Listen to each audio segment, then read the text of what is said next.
Hi, welcome to this new episode. In this episode, I would like to speak to you about headguards in boxing, essential protection for amateurs and professional boxers. There are 6 points that I would like to speak with you, and the 6 points are: number one, importance of headguards in sparring; number two, what headguards clearly help with; number three, what headguards probably do not help with; number four, bar versus open headguards; number five, why some skip headguards in sparring; and number six, the importance of headguards for recreational boxers. Point number one, the importance of headguards in sparring. First of all, for amateur boxing, it is mandatory protective gear like groin guards, gloves, mouth guards, and head guards. As a professional, I am not aware of any rules that you are obliged to use headguards while sparring. However, as a professional coach, you are supposed to ensure the safety during sparring of your boxer. Therefore, they will have to wear protective gear like groin guards, gloves, mouth guards, and head guards. Going to point number two, what headguards clearly help with.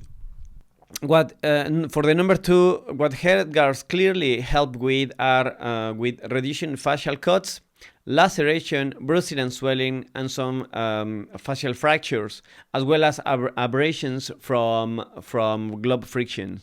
In that subject, I have myself an example where they actually hit me, headbutt me, and immediately made a laceration in my head, and it was pouring with blood. So very easily, didn't even hurt, but it's very easily to get caught. There is another example. I put here another video with Mike Tyson. You will see it, and where he get also a headbutt, this time in the eyebrow, and again it's quite easily, and he start bleeding again. Going to point number three, what headguards probably do not help with. And we say probably because there is no strong evidence that headguards meaningfully reduce concussion risk. As you might know, a concussion is basically the movement of your brain inside your skull. So the headguard will mainly protect with anything from the outside. It could help you with laceration, but also it will help you with, well, reducing the chances of you getting a fracture on your bones. However, there is no strong evidence that it will help you with a concussion. The study that I read, and I will put it in the captions, is called Concussion, Cuts and Cracked Bones, a systematic literature review on protective headgear in Olympic boxing. We're going to go now to point number four, and that is bar versus open headguards. The literature and my own experience, I know that the bar headguards will help you with having fewer nasal injuries. It will help you with eyebrow cuts. In general, having a headguard with an open face will have more cuts, swelling, and nose injuries. I have here both of them. I have used both of them when I know that I'm gonna do hard sparring, or they are very, very good. I'm sure that I make sure that I'm wearing the headguard with the bar. This one I wear occasionally, and it is actually a really good headguard, but you will always have more chances of getting hit on the nose, start bleeding from it, and then if it occur more often, well, it will have you will most probably make it a little bit weak, and it will have more you will be starting to bleed quite often once they punch you in the nose. You will take also longer to recover. As well as there are more chances of getting around the eyebrows, because the punch does get inside, because it does open a little bit.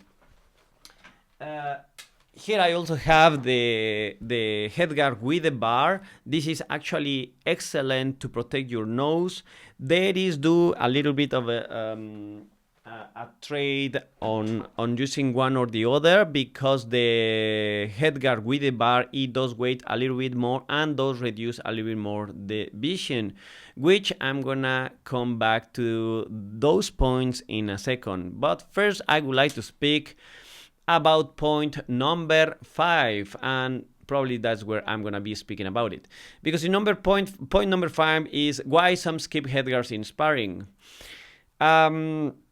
As I said, some people believe, or mainly for recreational boxers, sometimes there is a little bit of a macho feeling. It's like, I don't need a headguard, and or there is the other side of the coin, which actually some people actually don't want to wear headguards because they limit their vision, and there is a little bit of extra weight.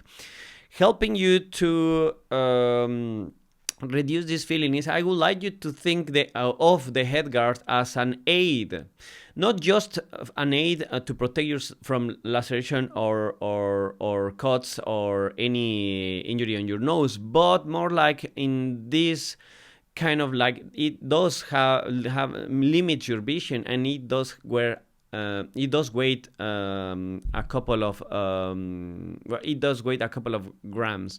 So thinking on that, think of it as an extra weight when you go to the gym, or a weighting vest. When you use it, it makes you work harder, it makes you be stronger, so therefore in competition you will do better. So same thing with the headguard. It doesn't just helps you protecting you from cuts and laceration, it will actually help you as well to become a little bit better, because while training you will have a reduced vision and slightly more weight on your head.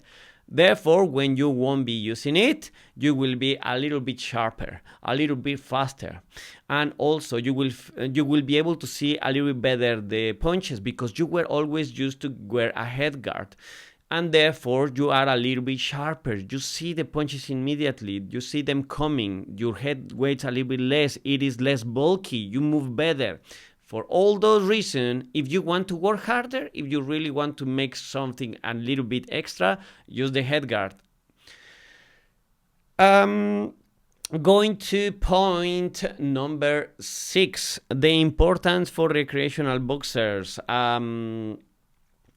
So even if you train recreational, wear your headguards. You never know if in sparring in your club there is anyone, an amateur boxer, or someone that is preparing for a white collar boxing, and they are preparing for competition. So out of respect for them, even if no normal rule requires you to wear a headguard, out of respect for the others, I would strongly suggest you to get a headguard. It will reduce the chances for you to get in headbutt and making them bleed. It will protect your partner, and just so you know, if by any chance there is an accident, you will probably, or it will make them derail from the training, as they may have to stop sparring for even weeks. Even professional boxers avoid sparring without headgears because their career depends on their on staying healthy. Finally, our conclusion is, if you are sparring hundreds of times a year and the risk of a broken nose or laceration is real, I will strongly suggest you for longevity to use your headguard. Not just any headguard. I will strongly suggest you to use the headguard with a bar. You will have less chances of getting injury on your nose. Using an open headguard with against a bar, it also makes it a little bit more difficult to wear the headguard with the bar. So going back to point number 5, it will make you work a little extra hard. So that will give you a little of extra edge when you are in competition. I hope you like this video. Please like and share, and I will see you for the next.